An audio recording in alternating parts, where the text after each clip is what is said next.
Let me call this meeting to order. This is Beaufort County Public Facilities, Monday, October 17th. If you would, rise for the pledge. I pledge allegiance to the flag of the United States of America and to the republic for which it stands, one nation, under God, indivisible, with liberty and justice for all. Thank you. Sarah, I assume we're in compliance with FOIA? Yes, sir, we are. Have we ever not been in compliance with FOIA?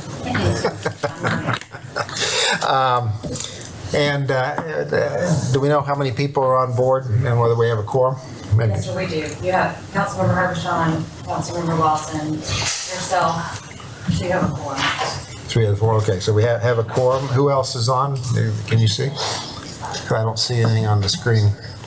The only one online is Mr. Herbershon. Okay. Well, good. Maybe one or two will join us as we go forward. Our next item is the approval of the agenda. And I'd kind of anticipated we were going to have a discussion on the terminal funding. So unless there's an objection, I'd like to add that as a discussion item going forward. You say airport terminal funding? Yeah, somebody need to make a motion to amend the agenda. Yeah, so could I have a motion to amend just to? Sure, I'll make the motion, sure. Okay. I'll second. Any discussion? Any objection? Seeing none, we'll amend the agenda. Where do you want to put it? I'll just do it last item. So now we need approval of the agenda as amended. So moved. Second. Any discussion? None, okay. Stands approved without objection. Have approval of the minutes from September 19th. Looking for a motion on that. So moved. You're doing a good job on moving. Thank you. Okay, any comments, objections? Seeing none, that stands approved without objection. Sarah, do we have any citizens' comments?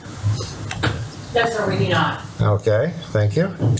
That takes us to Jared's report, which we always look forward to.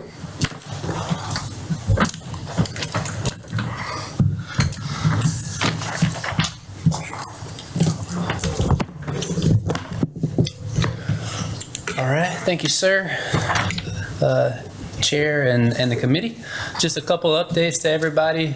Some of the things that don't always make it to a council agenda as far as action items. So just to keep you guys in the loop of all the things we're working on inside of the infrastructure division and with capital projects now being its own kind of unit. So a couple of things. First, starting off with transportation, SC 170 near-term improvements. This is one that I think is near and dear to most everybody's heart, or anybody that drives on the road in Beaufort County runs through 170.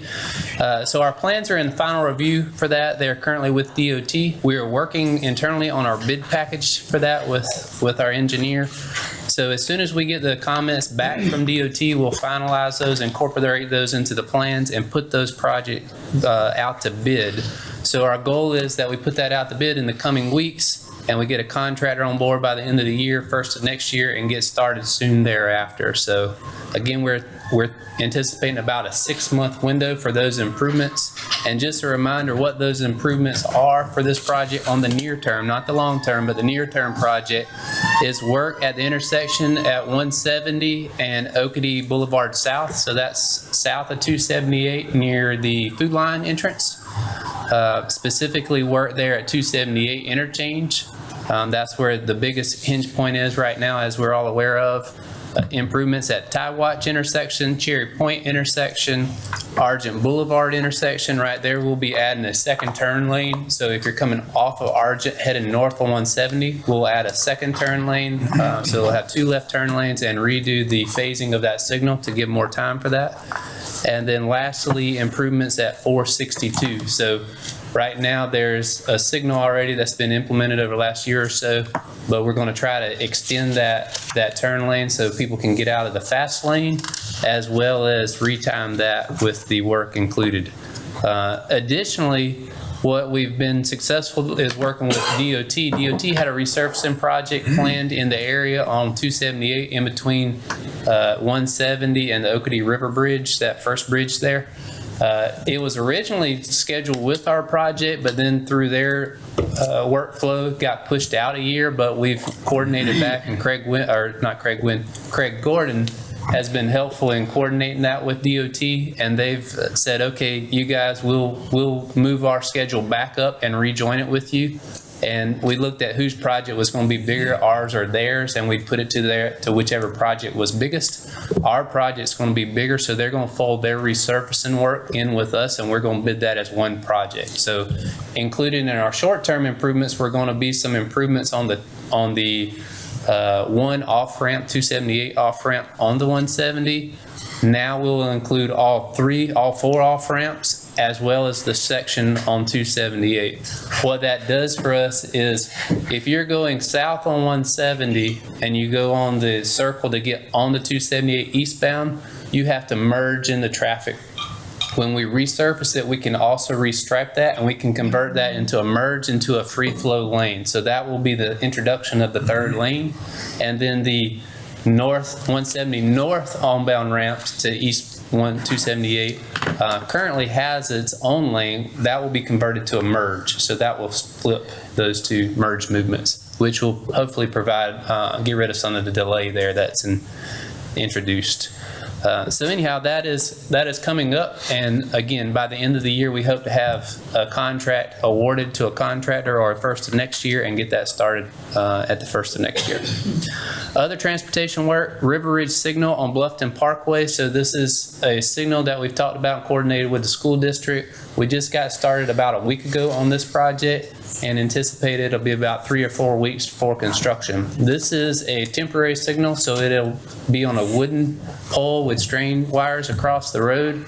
We're also concurrently designing the long-term project, which is a mast arm, but in the effort to try to get the project up as fast as possible, we're moving forward with the temporary solution. The mast arms has a long work order, as you can imagine. So that our goal with that is to get the mast arms up and the wooden poles down prior to next school year starting. So another signal in the works is Windmill Harbor signal. So this came out of 278 on the corridor project. Can we get this started ahead of time? We sent a letter to the state and they replied, yes, we'll allow this. We've initiated design on that and had a kickoff meeting last week. So that project is moving forward into design, full steam ahead. And lastly, inside of transportation, kind of connected, but separate to 278 as well, is Hilton Head is moving forward on their adaptive signal RFP. We are reviewers. We're incorporated into that. Eric Clausen's going to be on the reviewing committee with Hilton Head, and this is kind of the first kickoff to an adaptive signals, not only on the island, but on the whole 278 corridor. It'll fit into our master plan that we talked about previously, a ITS master plan that we're working with LATS for the region, as well as this work, once done and implemented, will be ahead of the 278 corridor project. So again, coordinating with the town of Hilton Head, and glad to get that kicked off.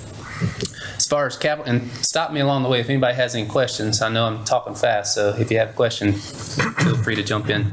Capital projects, again, this is something now that's kind of out of my umbrella, but Eric's kind of leading the charge. But just an update on a couple of things. The public pool in Bluffton the roof work has been completed, and I think is opening up this week with service. So we'll have it open back up to the public this week with service out of that pool. So the Arthur Horn building just next door, we do have the CO for the entire 3 floors. So IT is currently moving into that as we speak. One thing, just to let you guys know some of the office shovel that's planned and what that's going to help out in. So with IT moving in that, their building is going to be vacated. The engineering department is going to move from our spot on Boundary Street, the old United Way building, into the old BIV building that IT is vacating.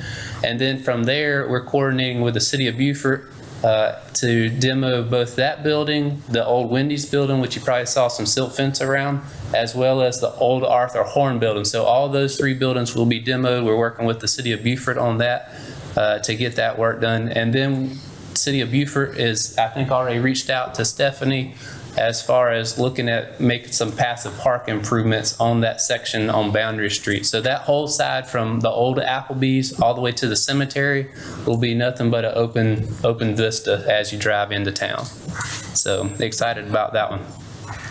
As far as public works goes, we've started the RFQ out for the design of the new Public Works building out on Shanklin. That's part of the facilities master plan, which we'll talk more about in a moment. But we've got that out for architectural and engineering and moving forward with that. As far as disaster recovery, we're thankful the storm didn't have any, that it's over and we didn't sustain any major damage. But it was absolutely a great practice run for us in disaster recovery. We did some things really great. Other things we need to work on and some improvements. So we're doing an after action review right now internally and going to make sure that we're going to be as prepared as possible for any future events.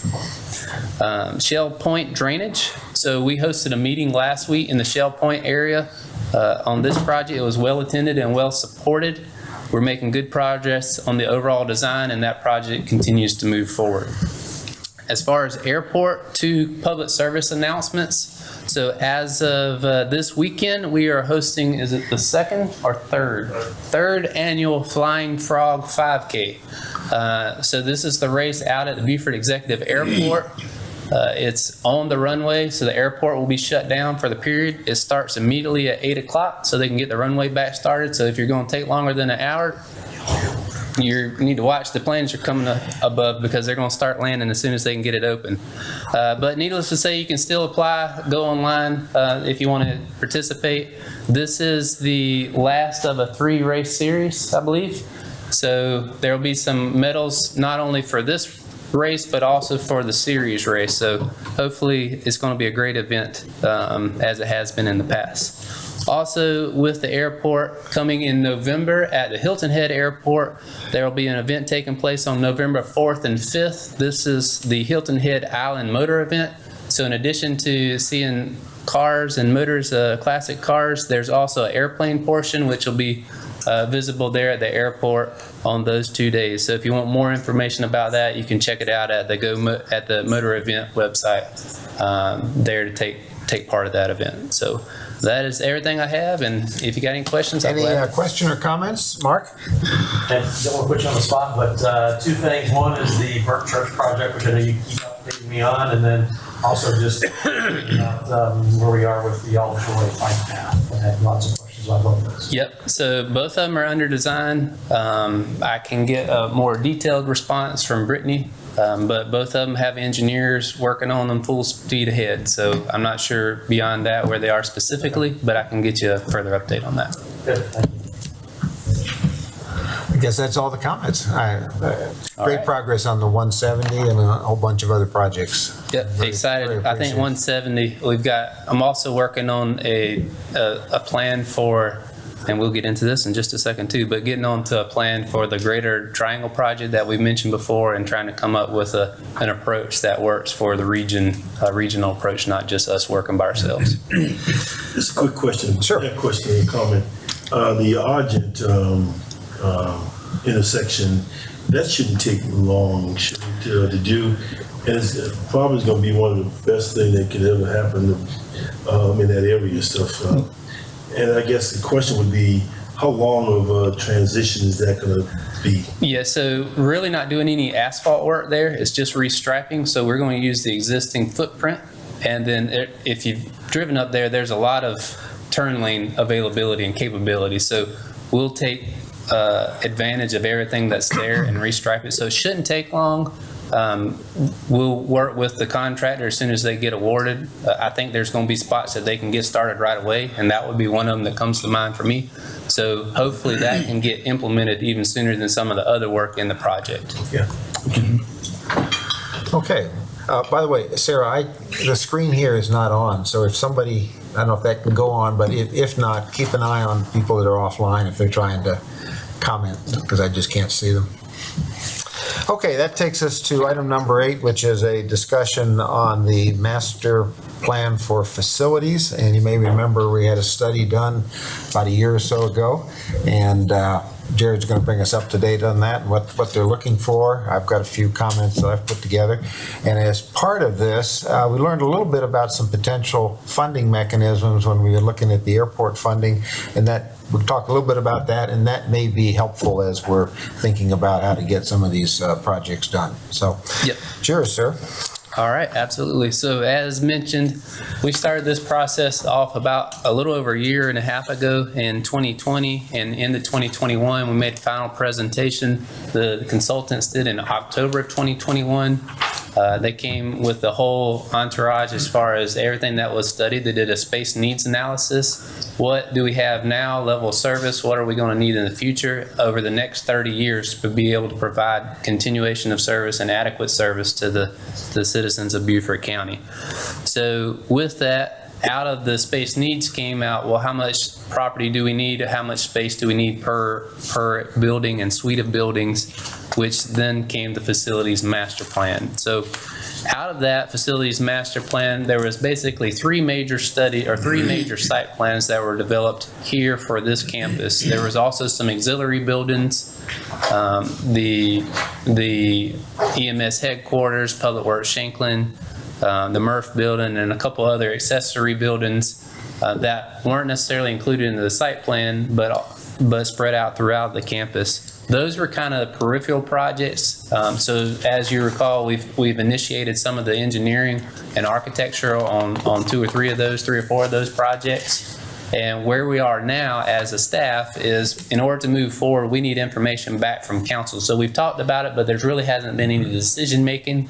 And we don't per se need decision making today, we just need direction. So the big thing is we have a couple site plans, and on each of the site plans, there's a couple moving parts. And in order for staff to come back to council and say, here's an implementation plan as well as a funding plan on how we're going to implement what's been studied and provided in the facilities master plan, we need direction on a couple of those parts so we can solve this jigsaw puzzle. So with that, I'll kind of go through the site plans and kind of tee it up and then offer it back to you, Councilman Rodman, for discussion purposes, if that works. Great. Okay. So if we can pull up the first.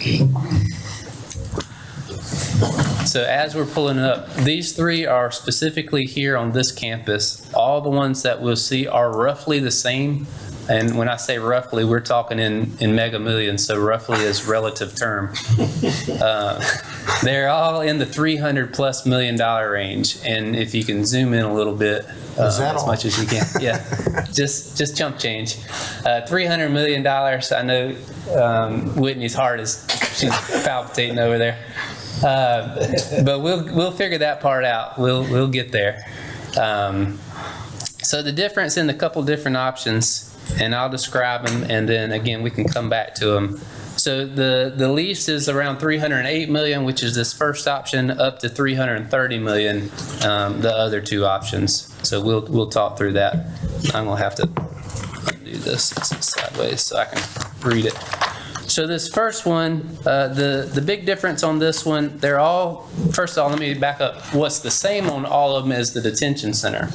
So in all the options, the detention center, as it needs for expansion, basically encompasses the existing law enforcement center and is rehabbed to make it fit its needs and a little bit of additional work to fill in so it can connect to the other parts of the existing detention center. So that is constant on all three of these, as well as the courthouse and the new Arthur Horn building. Those remain as constants. So we'll talk about the other ones. The major parts are additional court facilities, the law enforcement center, and the administrative building. So on this plan one, what we have there on the corner is a new 3-story administration building. So this is about 90,000 square feet. Additional parking may or may not be required depending on the site plan that's chosen. Also, the existing admin building that we're in right now gets repurposed.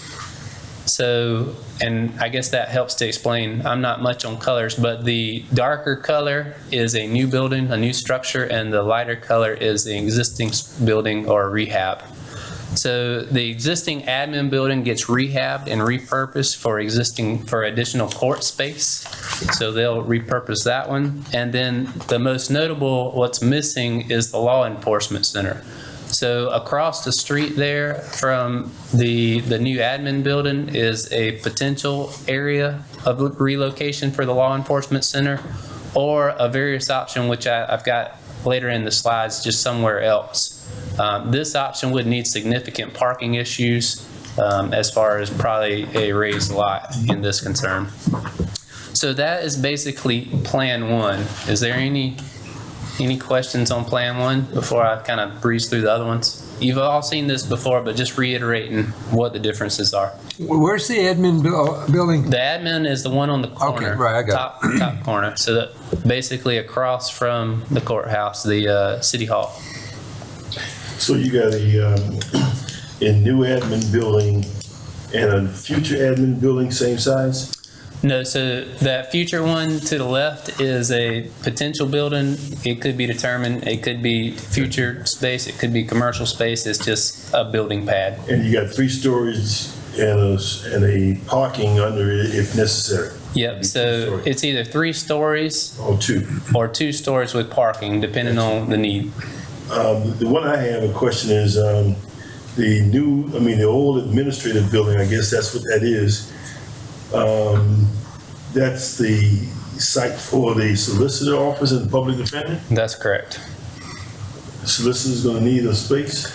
Based off the space needs assessment, that's what the consultant talked through all the different court systems. And yes, so there was additional space accommodated in that building for that purpose, yes. Okay, Yep.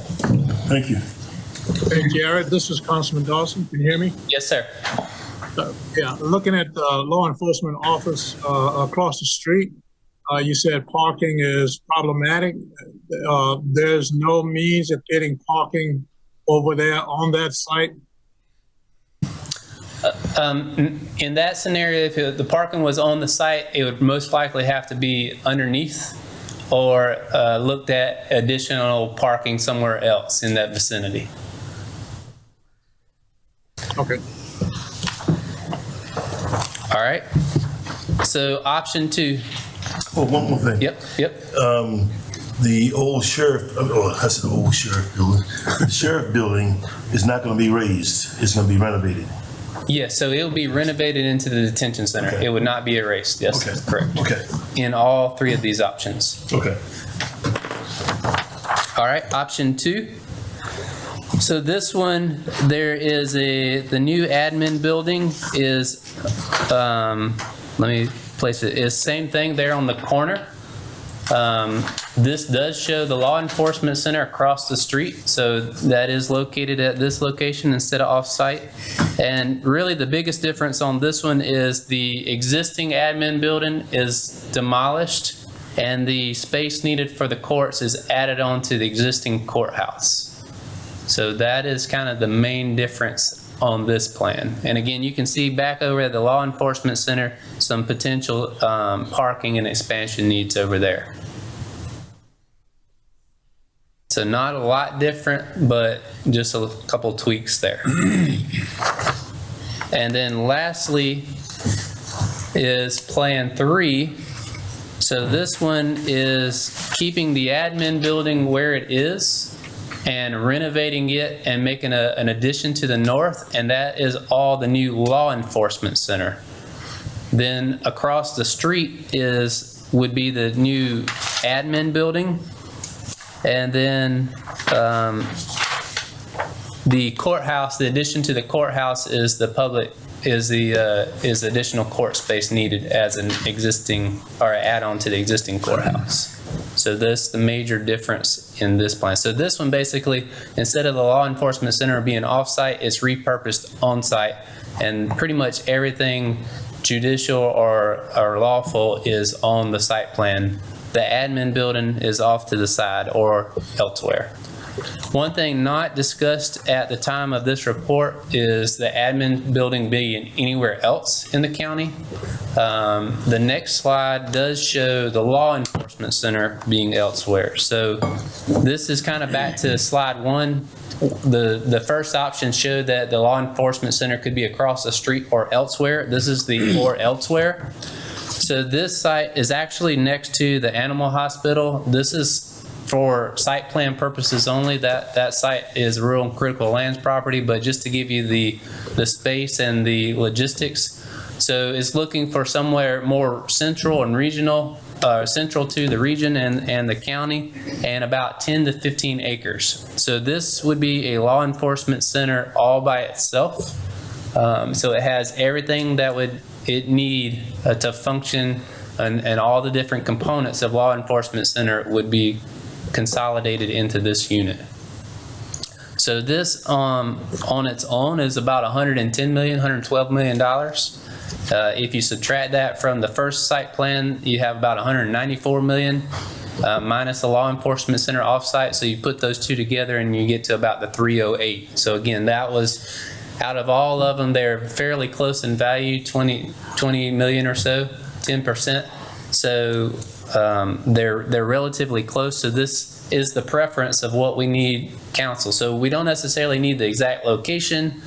What we need from council, whether it's today or subsequent conversations, is direction on how to move forward with two components specifically: the law enforcement center and the admin building. And from that, we can come back and say, okay, well, next step is this, following step is that, and move forward and come with the implementation plan and then the funding element. The actual location of the admin building or the actual location of a off-site law enforcement center is not what we need discussion on. We can decide that later, just whether it's on this campus or not. So that's all the information that I have. I can definitely go back to any slides or answer any questions. Questions? I had a question, Mr. Chairman. Yes, Alice. If you had a separate law enforcement center, can you list again what would be in that center if it was separate from the main campus? Yeah, so I'll list as much as I can based off this. So they have forensics evidence, drive-through vehicle processing, EM bump with the law enforcement center, command and patrol covered storage, the tactical fleet warehouse, and all the administrative functions. I think the only one that was not considered is the SLED agency, where they have their own building offsite already on 170. I think all other functions in the sheriff's realm would be encompassed into this unit, in this building. Okay, thank you. Other comments? Hey, Jared, Yes, sir. Joe. if you go back to option 3, just a moment, and we look at the admin building, I thought I saw 52 parking spaces. Is that correct? So the admin building is on the right side there. So it's 75,000 square feet. And then there's some parking spaces that would be encompassed on the existing site, and then I guess the site below the one parcel would be an additional 52 spaces. I think that's what that's reflecting. Okay, all right. So, Mark? 2 questions. One, obviously, I like the idea of having the law enforcement centrally located, but how is important for it to be next to the? No, it's not in purpose. That was at a time when we were going through the process with the consultant. That was just a property that we picked. We probably would have just been as good to draw it on a rectangle sheet of property, Okay. so it didn't have any reflection as far as that location. Okay. Second question is, which one of these options do you think gives us the most compact campus that we still have space to expand later on after we spend the $300 million? So the one thing that's not considered in any of all these is the admin being off-site. So if law enforcement center was off-site and admin center were off-site, you would have the max flexibility. Another thing that wasn't considered is a regional detention center. So out of all these options, no matter what happens, the detention center is the last one to move because it's 2 or 3 steps before it can expand. The law enforcement center's got to be built or constructed or rehabbed. So if there's any potential for a regional detention center, those would be 3 ways to maximize your future square footage on this site. Thank you. Okay, let me summarize a couple things, and would you give these to Eric? You mind? Yep.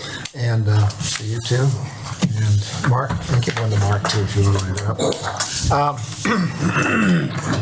I took the liberty of summarizing a little bit of this, and it overlaps some of what Jared talked about. but hopefully it'll lead to a good discussion. I don't know if you can put that up on the screen for us. You know I like to summarize things. And I don't know if you can make that slightly bigger.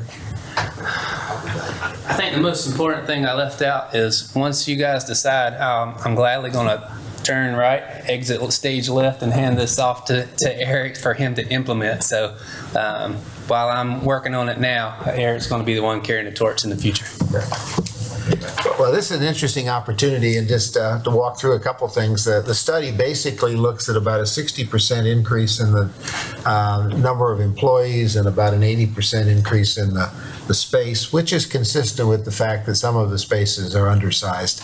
And I think as I look at the potential growth in Bluffton, we'll probably look at doubling the county. So the broad parameters look like they make sense. Jared mentioned the three options, and you can see they're all about the same dollar amount on this campus. And he did a good job of summarizing what the differences were. Obviously, the administration would love some direction. The option costs are similar. Overall, including everything, is probably more on the order of $400 million. And if we look at the current inflation, it's probably pushing $500 million. But whatever we're going to do, we're probably timely to consider what we're going to do for the land. Funding facilities is a little more difficult than other things like transportation projects. Not a lot of sizzle for the public. So it can be a bit problematic. One of the things we've learned a little bit about, we'll talk about, is the installment purchase, which may help us with that. And at the end of the day, I think a lot of this whole thing is a political decision about where we want the two functions that we're talking about. So stop me along the way if you want to, but second page. And again, this is just recapturing what Jared said. On the left-hand side are the things that are common to all three of the options. Basically acquiring that corner, judicial expanding, detention center expanding on site. I missed the fact that we were not going to demolish, but rather fold the sheriff's office into the detention center. There is a room on the for a 3-story, 90,000 square foot option, and there's some stormwater work that needs doing. The differences between the three, just to recap, option one has the law enforcement center going off-site to a site be determined. And by the way, the numbers in parentheses are the square footages in thousands. It has the new administration building and the old administration building being remodeled and turned over to judicial. Option two has the new LEC at the to-be-purchased intersection at Boundary and rebuilt across the street. It has the new administration building, and it has the courthouse addition. And option number three has the new LEC on campus. The admin building goes to the, I forgot where it goes, but anyway. There's the new administration building. I'm sorry, yeah. The admin building, as Jared said, that becomes then part of the LEC on site, law enforcement center. Then the admin building would be across the street on the to be acquired, and there'd be the new courthouse, Justin. So a lot of moving pieces, but by and large, those are what the pieces are. So number three is kind of a by the numbers type look at the campus. And just to kind of run down the page, option number one, about $195 million for the work on the campus, 113 for the work if the LEC went off campus. And then if you add up all the miscellaneous stuff that is also in the plan that are beyond the campus, that's about another 72. So that takes us to about 380. Continuing on down, the square footage currently on campus about 193,000 square feet. It would grow to 411. Add the 174 for the LEC off campus, that takes us to about 585. And they're currently on the parking, there's about 656 spots. And then we go to slightly up to 777, then you'd pick up the spots that were with the LEC off campus, and that'd be about 1,400. Now, interestingly, though, when you divide that, you can stay on that slide if you would. Interestingly, if you divide the number of parking spots by the square footage, you get the number of parking spots per square foot or per 1,000 square feet. And in that example of option one, that would actually go down compared to what we have today in terms of available space. Option two, same type of thing, except the LEC's on campus, right around 400 million. You add 591,000 square feet on the campus. And option three, same kind of calculation, you're at the 384. Square footage is about the same, and slightly less on the parking spots. So my only takeaway from looking at all that, it does appear to me that the parking gets awful tight if we try to put everything on the campus, which would mean we probably have to go to some parking garages. Okay, the next item, next page. This is just a listing of all of the other projects that are in the facilities plan. In Government Center South in Bluffton, and you can see the dollar amounts, and they're kind of listed in descending dollar amount, and the square footages are shown there, but includes the public works that Jared mentioned that we're getting ready to go out to bid for. There's a special ops site. We got the solid waste sustainability campus. There's an EMS station, upgrading human services in the building not too far from here. We've got the courthouse, which is underway. A little bit of money at Hilton Head for their government center and whatever we do with the restaurant. So it strikes me that these are additional ones. If there's some places that we want to have some input to, we can, but by and large, I think these would get set in the future CIPs that Eric will put together. And then these would then tend to come back to us on a project-by-project basis for appropriation of money. But it's a pretty comprehensive list, and this is what, a 30-year look-see, I think, looking out as to all the things we need. I thought it was a pretty good study, actually. I thought it was a very good study that they put together. Page 5, this is the funding considerations. And it strikes me, I can find the page 5.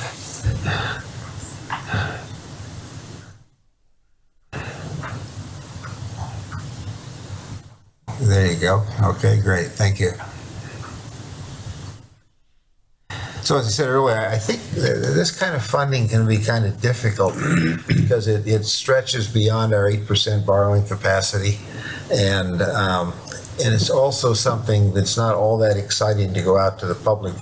You know, they can see a need for a road referendum, and they can see the need for transportation, but to say we're going to build a new administration building, that gets to be kind of a tough sell going on the referendum basis. And of course, there's no revenue for a revenue bond. So anyway, that's kind of difficult. So anyway, when we were looking at the airport, one of the things that came up in discussion on multiple channels, talking to bond counsel and our financial advisor, was the ability to do what's called an installment purchase. And as I understand it, it's basically a mortgage secured by the facility itself. And then the annual mortgage payment, or debt service, if you will, it goes into the budget and gets approved each year along with everything else that we approve on the budget. And it turns out this is being used by, in increasing amounts, by other counties in South Carolina and other parts of the country, and the state is considering some of this to what they need to do to catch up with facilities. And I think it works best where you have a new facility that really houses a critical function that is on a separate site.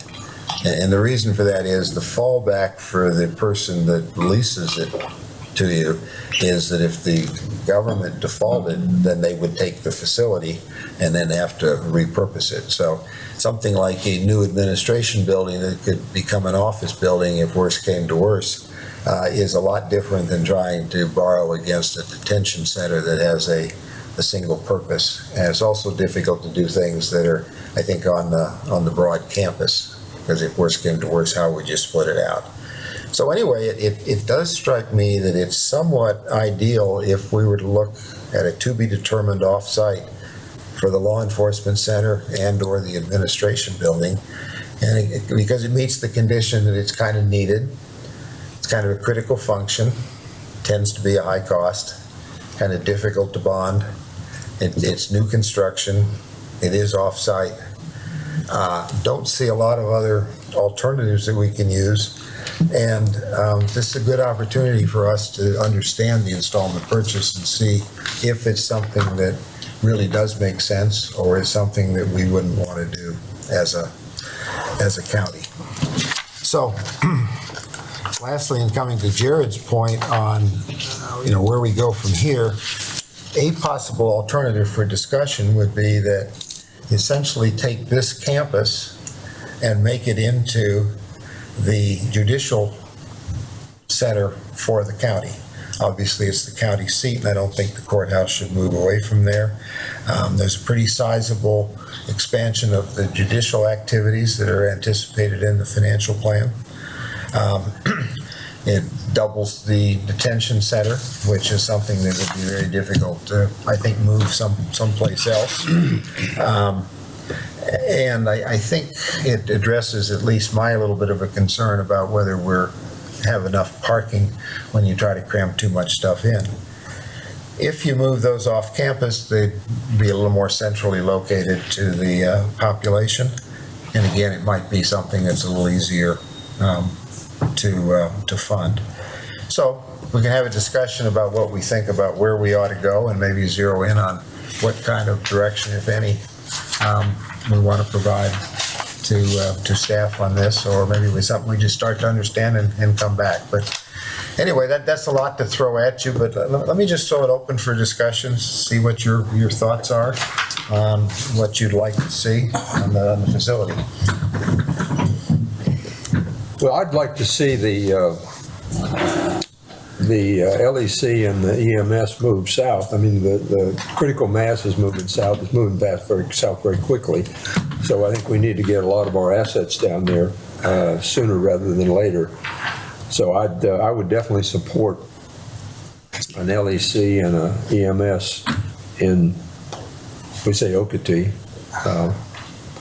I mean, it hurts me because as an old, long-time Beaufortonian to see the center of gravity disappear, but that's a personal problem. I mean, as far as what I think is best for the county, I think that's probably it. I don't know about that lot across the street, whether we need that or not. My guess is that we're going to continue to expand on this campus as a judicial center and as an admin center, so we're probably going to need it. So I would say put that into the works as well. Okay. Other comments? Yours? Chairman? No, go ahead, Joe. Go ahead, Joe. Yeah, I would just like to chime in and say that out of the options that we have before us, I would think that we should keep the administration building and the county council chambers in the heart of Beaufort. Beaufort is the heart of the county, and so I don't see us, and I don't support moving the admin building out of the city of Beaufort. Okay. Who was next, York? Question about the sheriff. Is he aware of anything in the facility plan? Has he endorsed anything at this time? He is aware, and he has not endorsed anything. His feeling. So we can do whatever we want to do. That's one option, one way to look at it. His feeling is that this stuff will take place beyond his term, and so he has no preference. Is that correct, Eric? I'm with Paul that law enforcement and EMS, if they could be centrally located, that'd be great. That'd be fine. There's enough, I think, property we could probably hopefully find south of the Broad. I know expensive property on south of the Broad, but maybe we can find something there. And I'm with Gerald is keeping the administration building here. I like option one, really. And I think the property across the street is not even, I wouldn't even consider it at this time. At one time I thought about it, but it's probably not even worth considering at this time. I think if we can look, I like option one. I do not like raising buildings. I don't think the general public like to see bricks and mortar being raised. If you got a dilapidated building, yes, raise that, but if we can renovate buildings, let's do that. So I'm not in favor of raising this building right here.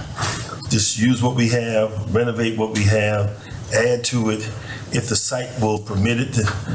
And for parking, I like the option of 2 stories versus 3 stories with 2 stories with a parking lot underneath, because we're probably gonna need additional parking space and stuff. So I kind of like option one, Mr. Chairman. Okay. And work around that and stuff. And one comment to your comments. One more question in there. Sure. When we deal with the detention center, is juvenile also inclusive in that? I don't recall. I don't know if. And I think that's been a problem for us. And I think we need to address that if we can. Okay. I'll leave that right there. Yeah. Okay, thank you. And one thing just to hit, and you mentioned it there, having somewhere else for the law enforcement center. The time isn't, I mean, this is a long-term plan, but the more and more we wait, the less and less land there's available. Especially down south, there's less land than up north. So that's something to consider too. If this is great and we sit on it for 10 years, then our options are even going to be more restricted and limited as trying to find 10 or 15 acres for something offsite. So just a point to be noted. Right. I would agree with that. And so in moving forward, if the consideration is for law enforcement to move elsewhere, more centrally located, then we need to go ahead and secure. Yeah, you may not build it all, but that might be something, and we can come back with staff and develop an implementation plan, and might buy this property, Yes. then build XYZ, then build law enforcement center, something like that. I'm with you. Yeah. Okay. Thank you. Alice? Yes, I do think, putting EMS and the law enforcement center logistically more in the middle of the county makes sense, because where they have to go and be dispatched to. I agree with the others about that the heart of the county needs to remain in Beaufort County with administration and the courthouse, and then if it's more feasible to get some land in the Okatee area for EMS and the law enforcement, then we need to start looking right now, as we well know, based on trying to find a location for a library too, and that area is getting more and more difficult. Thank you. Who hasn't had a chance? Mark? No, and I'll say the same thing I think I said when I first saw this. I think that all three are great plans. It's like going to a restaurant and looking at a menu and saying, if I want the hamburger, the chicken sandwich, or the Reuben, and I'd be happy with all three. So I think y'all done a great job with this. This is steak, lobster, and fish. That's why it's 300. Yeah, that's right. Paul? I assume you're going to need some direction from us to start land shopping down in Okatee, and also on the old Piggly Wiggly building. I think you need some direction on whether to start looking for an option on that building. I think whatever they're doing over there is short term, so it'll be available. But I see that as being part of our long-term plan as well. Yeah, so I think, and not having discussed with Eric and Whitney, but I think just hearing the direction from the committee is look for something off-site, at least for the law enforcement center and possibly EMS, admin building, and judicial center up here. I'll consult with Eric and Whitney what further is needed, whether we need to take an action from council or a resolution or something to codify that, because there's going to be multiple steps. There's, okay, here's some direction, and then here go find property, and here go implement a 10-year plan for funding. So there's a couple of steps necessary, and I don't know right off the hand, not to put you on the spot, if there's a resolution needed for action to say, okay, this is it, or it needs to go to council. I don't kind of. Probably what would be the best thing for you all to do is to make a recommendation to council today as to which option you want us to pursue. And then we'll prepare a resolution for council for the 24th for you all to adopt, to kind of give some assurity to that direction for staff, so we'll know how to proceed on. Sure, okay. Could you put up option 3 again? I'm sorry, I mean option 1. Yep. And so this would be a resolution of recommendation of approval for direction. And again, we would have several tasks. It'd be pretty open and generic, but enough to give staff direction to come back to council and committee. So this, just to explain it, so this has the admin building up there on the corner. The existing admin building is repurposed in this scenario, so that's extra judicial space. The detention center is repurposed into, or the existing law enforcement center is repurposed into expansion of the detention center, and the law enforcement center is off-site in this option 1. Okay. So following up on, I'm sorry, Paul, do you know? No. Following up on Eric's suggestion that it probably lends itself to a resolution, and hearing what people are saying, does anybody disagree that option 1 appears to be what would serve us well? Want me to make a motion? Yeah, good, sure. Unless somebody offline wants to disagree, I'll make a motion for to proceed with option 1. Okay. Is there a second? I'll second. And that would be with off-site LEC. Right. Yes. Yeah, and I say EMS Okay. subject. EMS is going to be off-site anyway. Well, it's the Emergency Management Center, which is part of the LEC. Well, so let me back up. So EMS headquarters right now is off Depot Road, and feel free to jump in anytime, Phil. But right now, as scheduled, the EMS is functioning. EMS is functioning also as a station. So when they're citing the new EMS headquarters, the intent is for it to be somewhere up here in close proximity so they can service the same station. If you relocate it to somewhere central, then there would still need to be a need for a station up here to provide for the service area, unless misstated, but Phil maybe give some Yeah, I more. think there's a little confusion about where EMS needs to go to. When we talk about EMS needs to stay wherever our calls for service are. We have to look at response times. And I have an 8-minute and 30-second response time to meet with our ambulances. So when you talk about moving EMS, there's on Depot Road, EMS is made up of a administration and training and logistics area, and out of that same place, a unit runs out of there too. So it's kind of a dual purpose on Depot Road. If we're talking about moving the administration, training, and logistics somewhere, that's one thing. Ambulances are not going to be moving along with it. Ambulances have to stay in the areas that they're designated to be at in order to cover response times. So I just want to make sure that's clear that, you know, I kept hearing EMS needs to go south to, you know, down to Okatee. Well, I'm not packing up all the ambulances and moving them down south. I think part of the confusion might have come from is that the emergency management function needs to follow the LEC because those two are together now, not the EMS that you're. And I'm not going to get into that part of it, but I just want to make sure we were clear on EMS, because EMS is not going anywhere out of these stations that are in the north side of Beaufort County. They're staying where they're at, and if not anything, we're going to be adding more north just as much as we do south to keep up with the populations. So if you, So I just want to make sure that's straight. Yeah.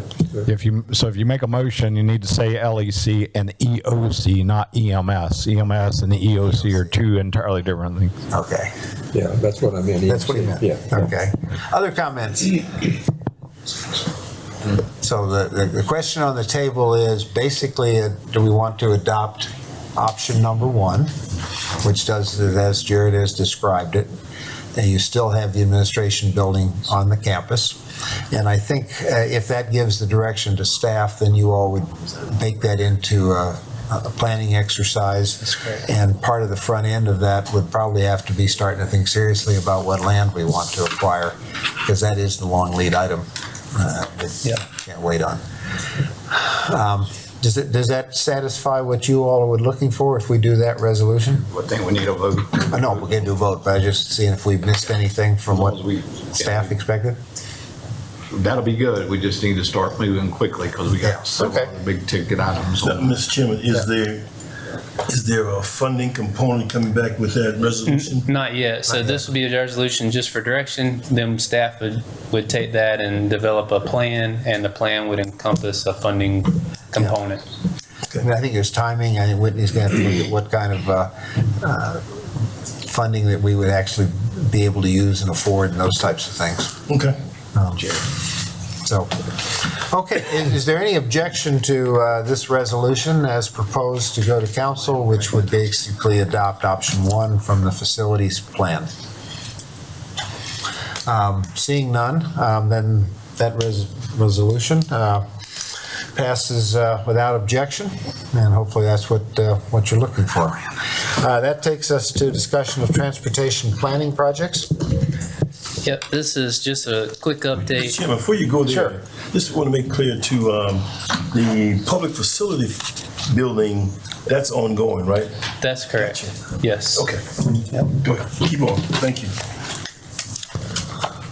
All right, so this is just a quick update. This was already included in the budget amendment, a $6 million appropriation towards transportation planning. But this is just a little bit of a more fuller explanation of what all is included in that. So again, this is in lieu of the sales tax, transportation sales tax. This was an appropriation made out of general fund in order for engineering to get started on some of the major projects as well as some of the bucket projects, so that should we be ready and available in 2 years in '24 for our transportation referendum, we've got a head start. This would not be for the construction of those projects, but just merely the engineering to get that project started and moving down the path. So out of the $6 million, this is what staff's plan is for the use of those funds. $2 million of it go into the triangle preliminary design. So as we mentioned, 170, but not stopping there, looking at the entire triangle. We're going to try to pair that out with additional funds from LATS, as well as our other partners in Hardyville and Jasper County. So continuing to move forward with that. Improvements to SC 46. So this is looking at from the traffic circle towards Jasper County, that section in particular, as well as some potential safety improvements closer back towards the east at any specific intersections that are causing trouble. So $1.5 million towards that. And this is not necessarily the full cost of the engineering. Usually engineering's in the 10% range. So if you have a $40 million project, you can expect $4 million. So this is just to get us going in the first phase of that and what we think we can expend in a timely manner. And then lastly is $1 million to reimagine Rebo Road.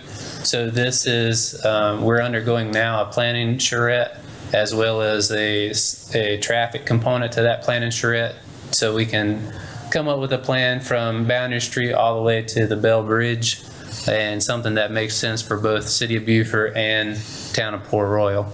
And then out of the rest of the $6 million, got $1.5 million. So one went to safety projects. There's a lot of safety projects in the area, whether it's a turn lane, a signal improvement, just minor safety improvements that make a lot of difference in specific targeted areas.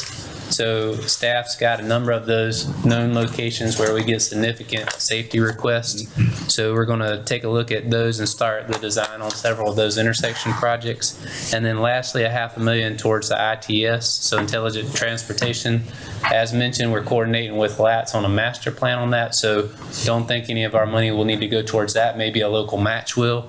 But then specifically some smart controllers for signals, some wireless controllers, as well as mentioned earlier with the town of Hilton Head, they're looking at an adaptive system. So putting in the bones for something on 270 all the way from Sea Pines to I-95. So that's the sort of planning thought on what those funds would be used for. So anyhow, I just wanted to do a little bit fuller dive on what those funds were and take any questions on that. Questions, comments? Just one that I would make. I think when we started down this path, part of the concept was that we would be, these are more of investments in the sense that we're investing in some planning, engineering, and permitting, reasonable probability that we get paid back when those projects come. So we're basically just accelerating money. And in the course of doing that, I think it positions us better for whatever you put in the transportation resolution if you do it. And secondly, I think it positions us better to get state and federal money than we might otherwise get because they look more shovel ready. Eric? Yeah, well, I mean, we just for the record, I want to reiterate that we already have a commitment from Senator Tom Davis to find as much funding for us as possible because we went with the green space referendum instead of the transportation referendum this time. So anyway, just stating that for the record. The check didn't arrive yet? Checks in the mail? Checks in the mail from what we understand, but this will definitely be able to advance those projects and put them on the table so that we'll have some good cost estimates. So when that state funding comes in for these major projects. Yeah, and I tend to think along the way, not necessarily this year, but if it starts to work, then there may be places where you have excess cash where it's actually a good investment, particularly if you can get paid back out of this. And I think that 170, the angle that you talked about, the triangle and the 170, I think that positions you well to go for state infrastructure bank. It seems to me that would be the single biggest one that would be a good one to get for a lot of reasons. You got multi-counties and so on. Yep. Comments or questions on this for Jared? Okay, no other action is required on that. Our last item, and I won't take too long on it, but wanted to talk a little bit about where we are on the terminal funding. What about item 10? We got to do the green. Oh, I'm sorry, I didn't do it. Thank you. Let's see if everybody's paying attention. Item 10. We're all paying attention. Sorry about that.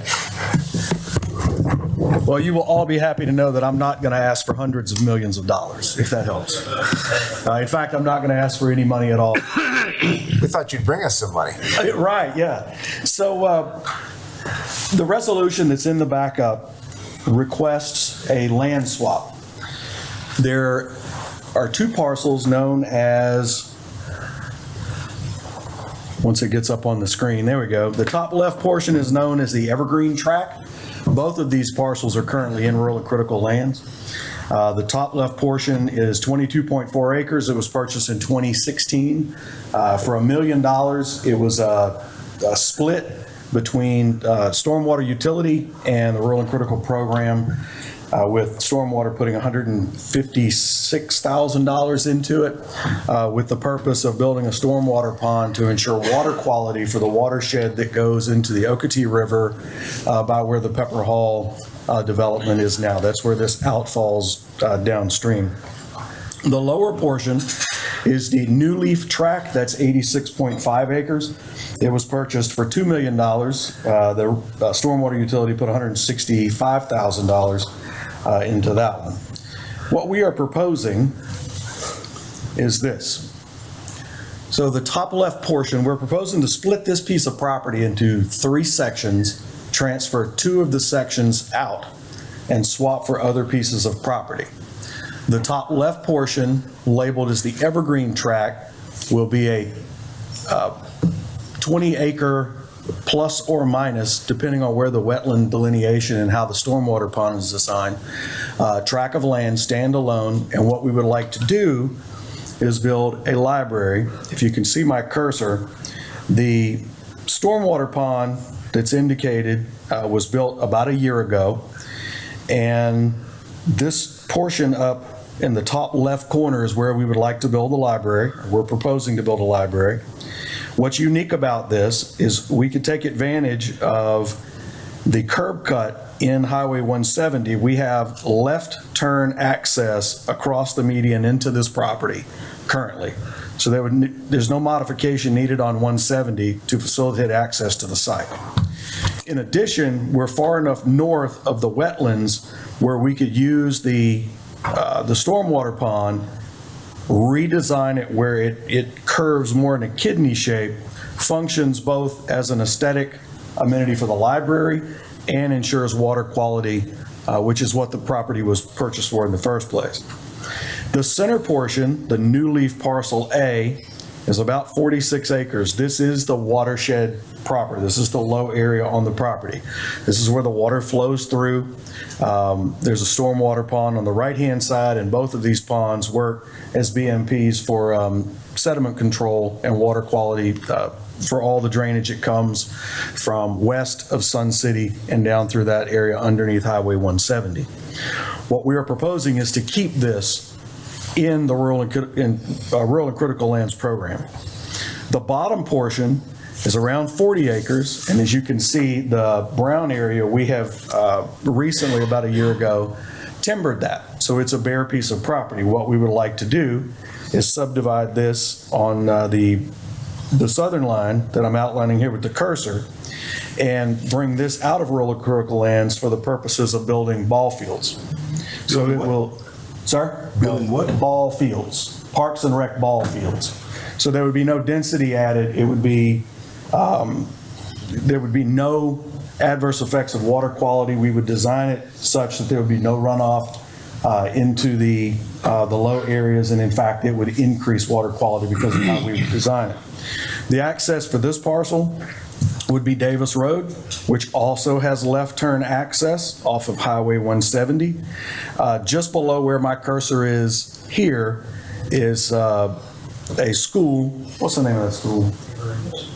River Ridge Academy. River Ridge Academy is accessed off of Bluffton Parkway. There are 2 roads that wrap around that. It is adjacent to this property, and in fact, where my cursor is now, that's the wraparound road that goes around the school. So the question that I think we really need to address is, how do we make rural and critical lands whole if we transfer this property out? Well, we currently have 2 pieces of property in our county inventory that are not in rural and critical lands. The first one is Camp St. Mary's. This is an 8-acre tract. We've owned it for, I don't know, a good while, since 1997. It was purchased for $500,000 out of the general fund. This is a very valuable piece of property. If you look at the yellow outline, this was outlined off of our GIS. I do want to point out that it goes all the way to the critical line, so it is a deep water piece of property. There's currently a restroom facility. There's a covered picnic pavilion. There is an older, I guess what we used to call the schoolhouse. It's a very dilapidated building, and then there is an actual house on the property. And, and then the dock is part of that property. The second, we would transfer this in to rural and critical lands in exchange. So the last one, this is on Bluffton Parkway, just to the east of where Buck Island Road is. The idea with this, it's a 13-acre tract, and we would take 10 acres of this and transfer it into rural and critical lands. The reason it's 10 acres, we would subdivide this property. The 2.91 acres to the right would remain in the county's inventory. Jared and his group have already included portions of this land in their MRF design. that I believe they'll be bringing that forward here In their next what month or design? two. The MRF.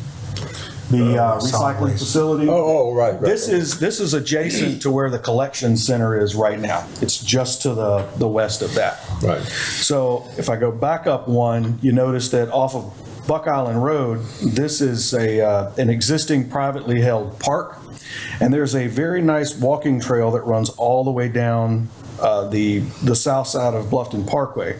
What we would like to do with this is create a boardwalk area, kind of a nature trail boardwalk area that goes back through this and then loops back and comes back out onto to the sidewalk area and would potentially connect to this park. So that is what we would like to do. I'll go back to this slide and be happy to answer any question. Who holds the easement on the property that we want to use for the library and the? There are none. So no easement? It's just in the inventory? Correct. Right. Hey, the thing about the transfer in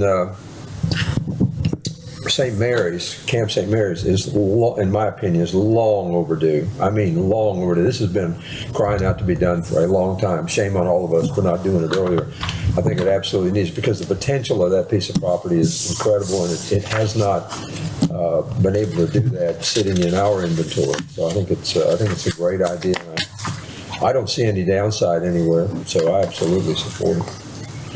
And council asked us to explore this plan several months ago. Whenever, if you recall, we approached you all about selling this property because we've been approached by the Beaufort County School District about selling the properties on the screen there to them for the construction of, I believe, a middle school in this area. And you all rejected that proposal and asked us to come up with a plan about using this property or that particular piece of property for recreation fields. So Chuck and the folks that are on the team with him have evaluated this and have put together this plan, which I think is a very effective plan. I think it deserves a lot of consideration. And as the county administrator, I would recommend that we do it because it also puts the library site from New Riverside in a strategic location close to Sun City, where we're going to have a lot more growth in the area. Okay, York. Yeah, one of the selling feature of this property going into the rural and critical land was actually stormwater drainage in that area. And what you're proposing is contrary to stormwater draining for that area, because you're putting on structure there. And so I'm kind of leery about the proposal itself. I understand the need for a library, etc. My question, I guess, would be you asking, and I know that the property in rural and critical land belongs to the county and blah, blah, that sort of stuff. Have you brought this to the rural and critical land board? We have not, and the reason we did not. You don't have to say no more. Oh, I can explain why, but I can explain why we didn't. No, I don't need it. Okay. Did you bring it to, and you said no? Have you? I don't think. When I was on the rural and critical land board, anytime there was a swap in land, county council respected the rural and critical land board that much to say, what do you think about this? Whether you agree with it or not, we want to know what you think about this. That property was put in basically because of stormwater and because of open space. And now we're taking that and doing something else with it other than open space. So I got to be sold on this. I'm not sold on this, Mr. Chairman. Okay. So, yeah. Okay. Yes. Is that Chris? Chris. That's Chris. Thank you so much. Where to start? So I agree with what Councilman Somerville said regarding Camp St. Mary's. I do think shame on us for not having transferred that into the program a long time ago, and I would absolutely positively support doing that now for sure. Regarding the rest of the plan, I don't disagree with it per se. I do absolutely positively understand the need for a new library and for new ball fields for sure. However, my concern is that when we start to transfer property out of the rural and critical lands program, regardless of what the use is for, regardless of how legitimate of a use it is, regardless of how good of a plan it is, that we run the very high risk of eroding confidence in the public's trust in that program itself. And I think that there's nothing worse that we could do, frankly. So I think it's a good plan. I think it's great work by the staff, but there's no way that I can support transferring anything out of rural and critical. I would support the Camp St. Mary's piece, though. Thank you. Okay. Other comments? No other comments? Well, I'd like to see at some point somebody from engineering who can speak to the drainage issue on that piece to address kind of the concerns that York raised. I'm trying to think of what the implication would be on that property for stormwater drainage if we proceed as suggested. And I don't know what it is, but I think there's an opportunity for an stormwater engineer to tell us what that means and either make him feel better or not. Question. If we all agree that the Camp St. Mary's piece makes sense, is this a package that we kind of have to do together, or can it be considered separate from some of these other transactions? We would prefer you consider it together, and if you don't do the other, the transfer out, then, you can do what you want to do with the Camp St. Mary's, but that's a valuable piece of property sitting there. So, I'm not sure you want to put that in the rural and critical lands program and hamper future councils at this point. Again, we were following the direction of the county council from a previous meeting several months ago to bring forward this plan from you all, because you all said that we could consider using that property for recreation fields, and only the way to do that is to transfer it out of rural and critical lands program. The rural and critical lands ordinance contemplated that from time to time. The rural and critical lands ordinance makes a provision for that transfer. You all have done it at least one other time with the construction of the animal shelter. We're happy to take it to the rural and critical lands board if you would like for us to do so, to get their input. We did not want to do that before we had direction from you all, because short of direction from you all, there's really no, if you all don't want to do this or recommend the council we do this, no need to take it to rural and critical lands board. Yeah, I understand there's some questions, real questions. Gerald raised one, and Chris certainly raised one.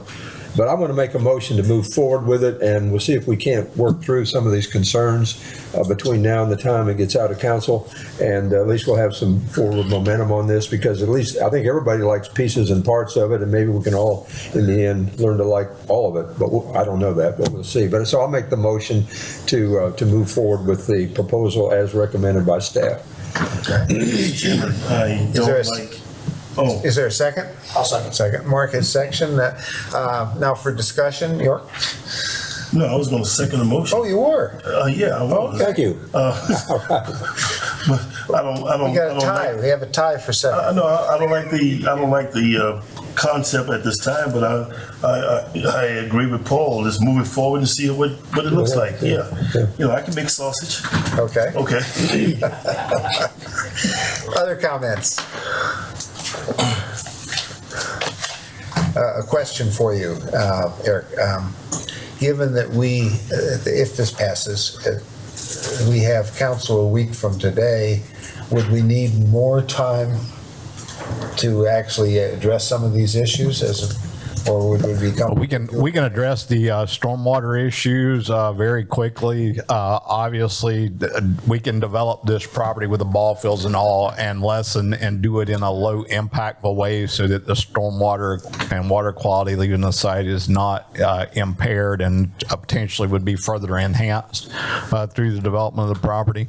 The only question that we would have is if you all want a recommendation from the Rural and Critical Lands Board before council action. recommendation, then we would need more time than next Monday, because we would have to get this before the Rural and Critical Lands Board at their next meeting in November, which is, I believe, the third Thursday of November, second Thursday of November. Second Thursday of November, so we won't be able to bring it back to you all until until December. Council meeting in November. Anybody know? I think you have one in November. I'm not sure of the date, but they're telling me here to my right that it would have to come back to council in December. It would or would not? It would have to come back to you all. Lenny's council's meeting and Rural and Critical Board's meeting is the 10th. We had to change to the 17th for our field trip days so that we didn't have any items on the upcoming agenda, but we can reschedule that meeting if this item needs to go before then. Okay, we'll try to reschedule the Rural and Critical Lands meeting to get it before the Rural and Critical Lands Board prior to the November council meeting, so that you all will have that recommendation before your November 14th meeting. The Rural and Critical doesn't meet on the 10th? Well, we moved it to the November 17th. I got you. I think it's important for the board to review so we can figure out schedules. So we have a resolution on the table, and I think the thought process is that we would look to do it in the November meeting rather than try to force it through next month. Is that okay? Is that generally okay with people? Okay, so I guess the question is, are there objections? I think, Chris, you mentioned that you have an objection. Yes, I do. Okay. Are there any other objections? Okay. So I think this could stand approved with the one objection. And if you can count heads, Sarah, on how many that brings us up to for everybody else. And we'd look for this to come forward in the November meeting. Okay, good discussion.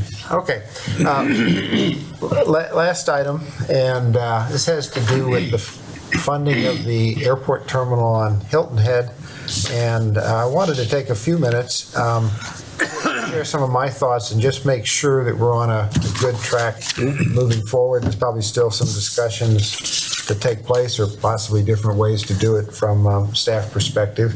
But in any event, if you wouldn't mind, Paul, give that to Eric, and one for you and one for... Sorry, I'll get it. Oh, I got it.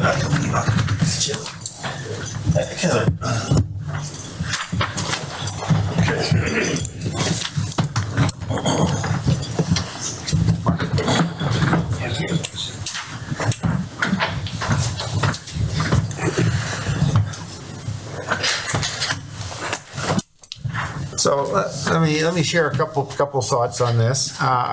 The bids came back much higher than we expected on the project, and so I think there's total agreement that the project has to be rebid, and we're in the process of doing that. And a couple of these numbers may be off by a little bit, but in my mind, we roughly have about $35 million on hand. I do think we will continue to get some grants. John's always pretty active and pretty successful. But I doubt that we will get enough grants, since we've tapped out at the FAA, to actually avoid some future borrowing anyway, or dragging the project out over a long period of time. I would also say that if we were to borrow the full 40 million, give or take, to complete the project, that would be foolish on our part, because there's a fair amount of uncertainty with what's happening in the airline industry, schedules, all the kind of things that they're going through that you hear about. So in my mind, the logical bid package kind of falls in the category of a large enough base that we get the site work, we pick up the new building that's planned, and obviously we got to cover some of the soft costs, the design and those types of things. And then, and maybe that's 2/3, when we could argue with the numbers. And then that it gets bid in a way that there's an option, which is a series of, I call it hopscotch moves, where different parts of the airport are moving around as they get expanded, baggage claim and things like that. So it seems to me the alternative that we have before us is if we focus purely on the funds that are available today, whether it's 25 or 35 million, does that put us in a position where we have to re-engineer the building that's been designed? Or do we say we've got a significant amount or a satisfactory amount of revenue stream that would allow us to borrow now so we could have a little larger package? Now, obviously borrowing has to balance the available and projected revenue streams against the risk to the lenders and to the county. So that's just kind of my observations on page 2.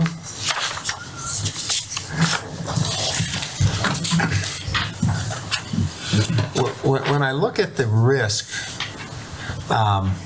for this, there's two large revenue streams that in my mind can be used to support whatever kind of bond we do. One is the airlines pay us a certain amount of money now for rental space. And I think we all agree that that number is probably much lower than it needs to be. And through Talbot and Bright and their subcontractor, Newton and Associates, they're charged with what's called looking at the cost recovery that's reasonable to negotiate with the airlines, which essentially becomes a payment for space. And they gave us a sheet that had 3 different scenarios on it for funding it. And since they showed up on the sheet with green, yellow, and red, I just carried those colors over. But at the low end, they had $860,000, and at the high end, they had $1.8 million, which is kind of a range of what might be negotiated. The second piece that you have are what are called passenger facility charges. When you take an airplane ticket, you'll see a $4.50 charge on that. $4.38 of that comes back to us. It's generally for these kinds of things. There's limitations on where you can use it. And it's based on departing passengers or enplanements. And if you, and it's a function of the number of people that are actually traveling. So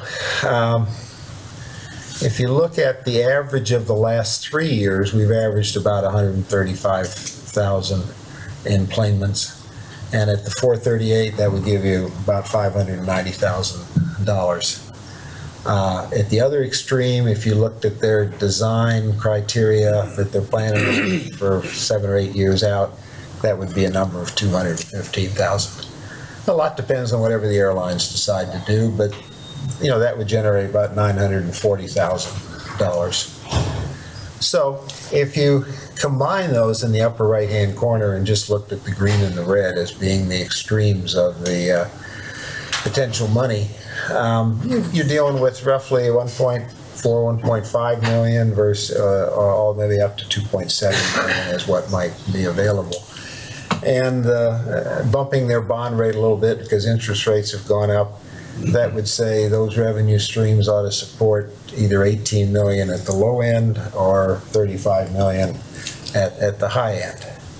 So if in fact we took under the base, what I called the base bid, and took 35 million, I think there's another 5 million that we can count on from the state and borrow just 15, that would give us 55 million, which is a little bit north of the 50 that I had mentioned. Now the 5%, the 5 million from the state falls in this category. The legislature passed and appropriated $50 million for the 6 commercial airlines in the state, or 6 airports in the state. We're smaller than some. We're probably not going to get our full share, but even if we got 10% of the 50, that would be about half as much as the other 5 airports would get on average. So we'll get something. You can speculate on what that number is, but I stuck 5 million in there. So That would kind of suggest that something in the range of 15 million would be reasonable, relatively conservative borrowing. If you're looking at it, the full project, and you took the 35, added the 5, and assume we got some more grants along the way, and you're maybe looking at a $20 million bond, that would get up to the full price of the 75 million that's projected by the consultants. Next slide. In listening to the conversation about how we might do this, it seems like what emerges is what's called a special obligation bond, which is basically supported by the revenue streams, but it also has to be underwritten by the county. So in those, if there's a shortfall to those revenue streams, then the county would be on the hook for those. Not much different than what we do with TIFs. So on the full project, if you looked all the way out, and if you were to bond 20 million and the debt service was $1.6 million, and the revenue from that red, if you will, is 2.7, we'd have a coverage of 1.6. Now there's some other revenue streams that are not included in this. There's parking, there's rental cars, there's taxi cab fees, there's concession fees for people that rent. But on the other hand, you don't want to use all of those because you still got to pay for a certain amount of airport operations. I do think that Hilton Head will participate as we go forward.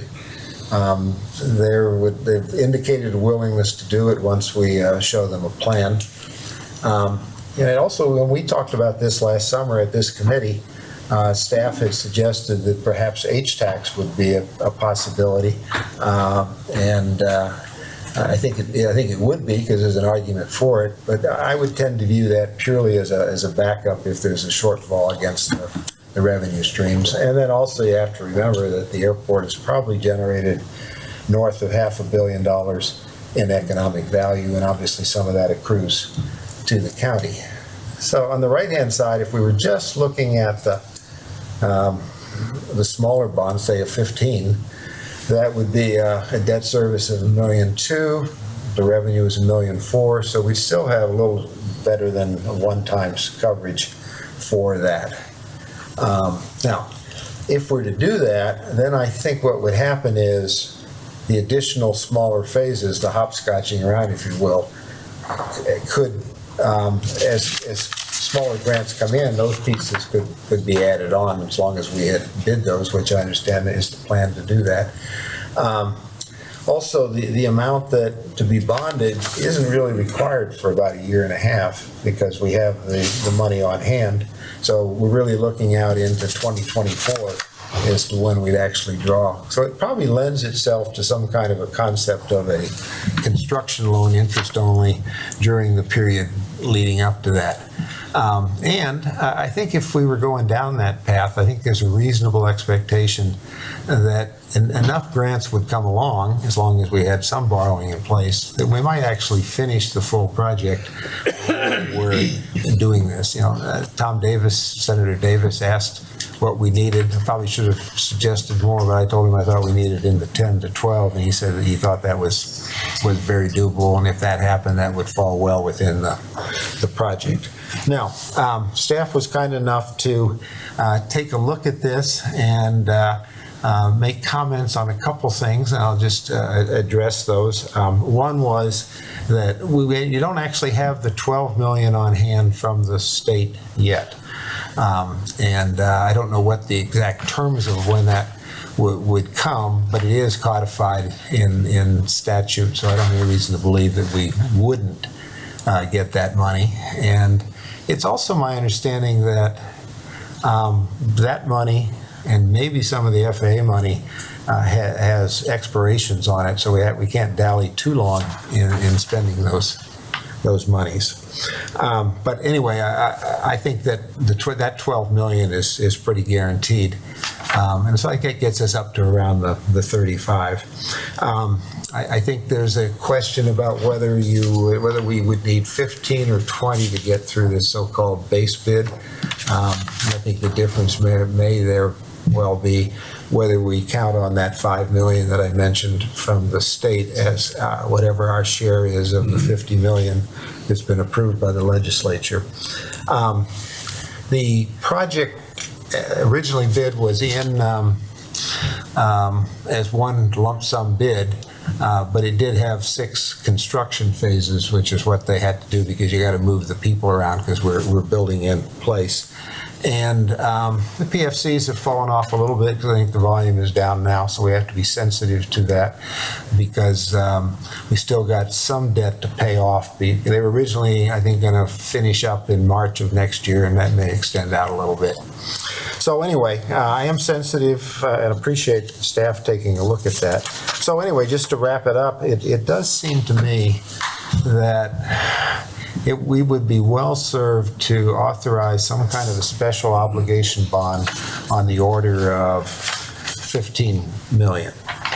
Now, what that would do is that the security would be the rentals to be negotiated that I talked about and the PFCs, not counting any of the other revenue streams.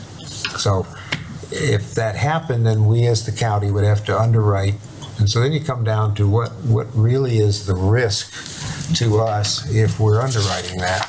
And essentially, I view it as a fairly low risk because if it actually gets covered if we hit 80% of the employments that we averaged in the last 3 years and 80% of the consultants very low at the bottom end of the bids. I don't see that as a big risk. So the benefits to me are that I think you can end up using the package as it was originally sent out for bid because it did have phases in order what had to be done in order to operate in place, as opposed to if we make it too small amount of money, then I think we get into redesigning and repackaging the bid.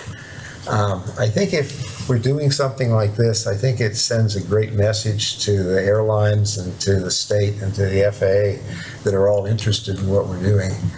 I think it puts Talbot and Bright, or at least their consultant, in a position to better negotiate with the airlines because the more we have under construction and planned, the stronger the case for them to give us more money for the rental. As I said earlier, I think there's a good chance that we could finish the whole construction if we get some reasonable grants coming along. We certainly got to avoid something that looks like we're half completed terminal. And to me, it's very important to not get in a mode where we drag this thing out, where we're just taking whatever money we have in the bank and then we bid that and then we accumulate some more money and then we come back and we bid that. So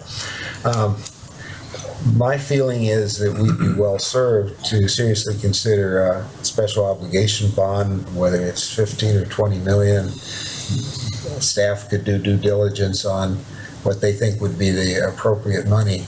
But I just throw it out for discussion and maybe this is something as a council and a staff we want to take on for the reasons mentioned.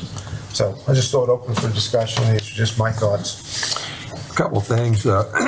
First of all, you're talking about using their revenue stream for debt service. I mean, that's their budget.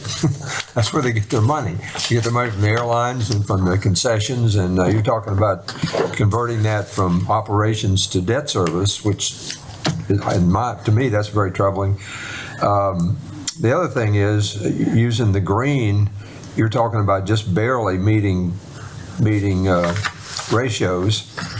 And number 3 is a lot of people don't understand this. They think that when we do a project, when we propose and approve a project, that we have that money sitting in a bank account somewhere and that we're gonna, it won't go anywhere and everything works out fine. But that's not the way we work. We're constantly moving money around to maximize the efficiency of the money, and particularly at the high interest rates we're dealing with today. I mean, the last thing I would want to support right now is borrowing money any earlier than we absolutely have to. I mean, you know what the prime and LIBOR look like, and it's the curve's going like this. It's not going like this. So So I would, my personal view is if we need to borrow money, we need to wait till we absolutely need it. And I don't have any reason to think that we absolutely need it right now. So I would absolutely oppose premature bonding for this project. Okay. Other comments? Just while you're thinking about other comments, I thought about that, Paul, and one of the problems is, and the only reason I suggested that the bonding is that it would make sense in a pure business standpoint to say, we're willing to borrow 2 years from now when we need the money and we know exactly what we need. But is that enough of a commitment from council for staff to be able to go out and get a bid on a project that includes us, the anticipation of us borrowing money? And I sense that may be a problem for staff for us to be able to go out and do that. And maybe there's an alternate way for us to commit it, but we can't really commit future councils. But I agree with you, we shouldn't do it until we have to. Yes, sir.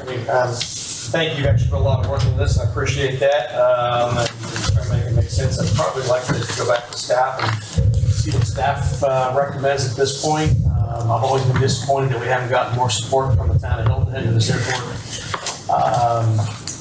Benefits the most for A-tax and H-tax and things like that, and yet we're the ones that's stepping up to do this. And again, it benefits Southern Beaufort County more where I am than the people north of Broad. So I think it does need to be done. I've always been in favor of the phased, when we have the money to do it. But again, I think we have to look at what else we've got, and again, to get staff's recommendation on what they're thinking. Well, we have Ms. Heiser and Mr. Cheatwood on the line today for this particular item.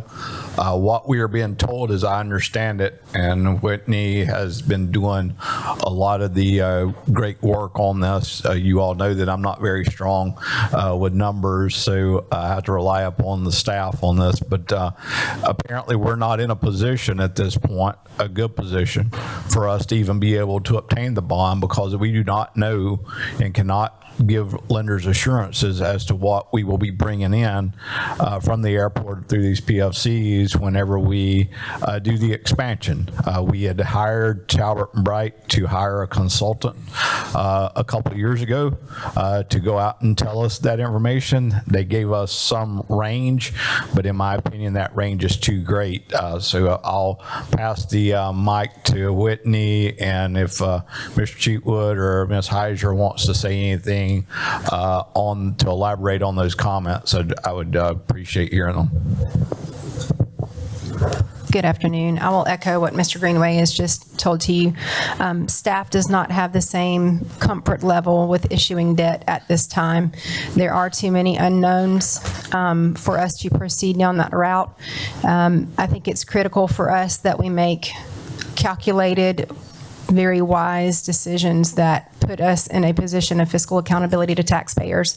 And I don't feel at this time that we can say with confidence that we can support a debt issuance from the airport at this time.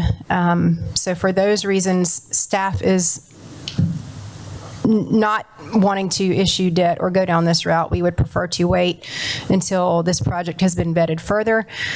We don't feel that we're losing anything by doing it in phases, as this first package, when it's rebid in phases, is underway with the potential $35 million that is presented today. Even if it's bid out, the construction won't start or be completed for a number of years. And so staff's recommendation is that during that time frame, we evaluate the remaining phases, and at that point in time, put together a recommendation for funding from which the airport has generated enough revenue to service the debt, and feel confident about that recommendation. But again, at this time, staff doesn't have that confidence. But I will pass the mic to either our financial advisory firm or our bond counsel firm if they feel that they need to add anything additional. They are online. Thanks. Whitney, this is David Cheatwood. I'm on here. Good afternoon, everybody. Yeah, I would echo your comments. I mean, I do think If the time comes where you need to borrow that money, that special obligation bond structure is a good one to follow and strikes a good balance between using airport revenues while also leveraging the county's credit rating on its own if it's willing to support the debt. However, just kind of externally from a lender or bondholder perspective, but also internally just from a county comfort level, I think knowing more detail on the projected revenue streams would be helpful.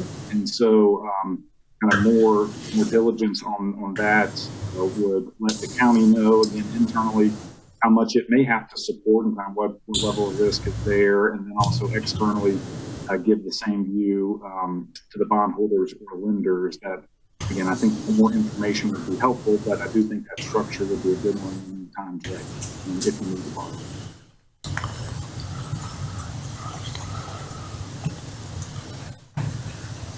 I understood Franny was on? I think she's on by phone.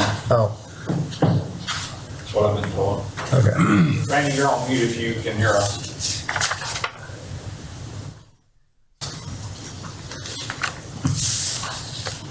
Well, anyway, any other comments on this?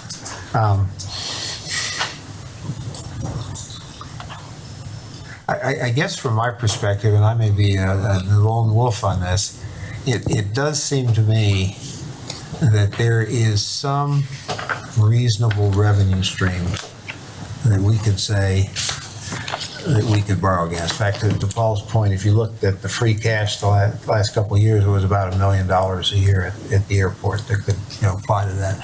Whether that's one time, who knows? But it does seem to me that this would lend itself to a modest borrowing at this point in time, unless there's another way for us to go to bid for a bigger amount, knowing that we had the approval to bond it later on. But I don't know how to do that because a resolution doesn't bind a future council. So there may be a way to do that. I don't know. But in any event, I think that was all I had on that, unless there's any other comments. No, I mean, well, let me just make it clear for the council and for the record that our staff, the team that we put together with Whitney and Jared and John as the airport director, have met many times on the airport expansion. When the bids came in substantially beyond what you all had been told and what I had been told for years leading up to that bid process, it was, you all were told repeatedly 32 million, 32 million, 32 million to do the airport expansion. Well, we get it. It's at 52 million or plus north of 50 as the actual cost. So we're substantially short. And now we're talking about numbers in the $70 million range. So it's going to keep increasing as we don't do it. But the fact of the matter is we do not have the money to do anything more than what we have already done and the staff has met. And we as a group collectively decided to rebid the project in phases so that we could do it based on the current revenue that we had on hand to do the certain phases. Would it be great to do the whole thing at one time? Yes, it would. But we're going to be sitting here paying debt. If we issue debt now, we're going to be sitting here paying debt service on that debt while the airport is under construction, and we're not going to be getting any additional revenue out of that. And while it's under construction, our revenues might actually decline because people might be aggravated with the construction, and the airlines may do that. In addition, the economy, we do not know what's going to happen with the economy with these airlines coming into Hilton Head.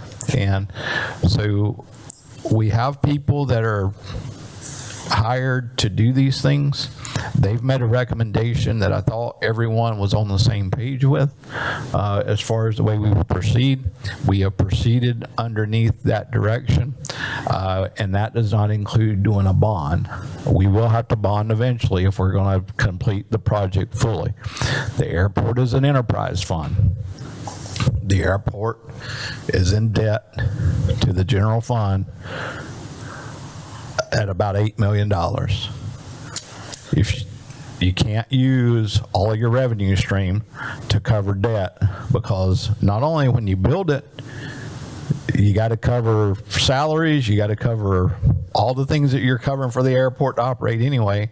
And in addition to that, you got to have revenue to cover the operation and maintenance of that new nice facility that you're getting ready to build. And the numbers just aren't working out at this point in favor of us doing a bond. And I don't think we could get a lending institution to give us a bond. Okay. Anything else for the good of the cause? I know if we had a couple people come in, any other citizens that wanted to speak? Mr. Chairman, if I get a moment of personal privilege, I appreciate it. I need 30 seconds.